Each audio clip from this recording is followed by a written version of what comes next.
In the early 1950s, cats in a small Japanese fishing town started dancing themselves to death, spinning, convulsing, throwing themselves into the sea. Locals called it dancing cat disease. Nobody realized the cats were the warning. For years, a chemical company kept dumping the exact same poison into the water everyone was eating from. The Vintage Files archive has recovered case file DH-003, Minamata Disease, a company that knew its factory was poisoning an entire town's food supply and chose to keep running the pipe anyway.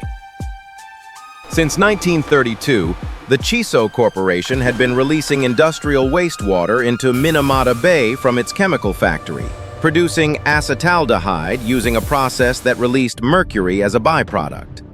The mercury settled into the sediment, absorbed by shellfish and fish, and concentrated as it moved up the food chain. Minamata was a fishing town. Fish wasn't a luxury, it was dinner, every night, for almost everyone who lived there. Nobody thought to question where their food came from. By May 1956, doctors began reporting patients with slurred speech, tunnel vision, violent tremors, and loss of muscle control. Researchers traced the illness to heavy metal poisoning within months, and Chiso's own wastewater tests matched the contamination almost exactly. The company did not stop. It continued dumping mercury into the bay for 12 more years, while offering small sympathy payments to some victims in exchange for silence. Children were born with severe brain damage to mothers who barely showed symptoms themselves. The mercury had crossed the placenta before anyone understood how. It took until 1968 for the Japanese government to officially confirm what researchers had suspected for over a decade. Chiso had already stopped using the mercury process months earlier, not from guilt, but because the chemical process itself had simply become outdated.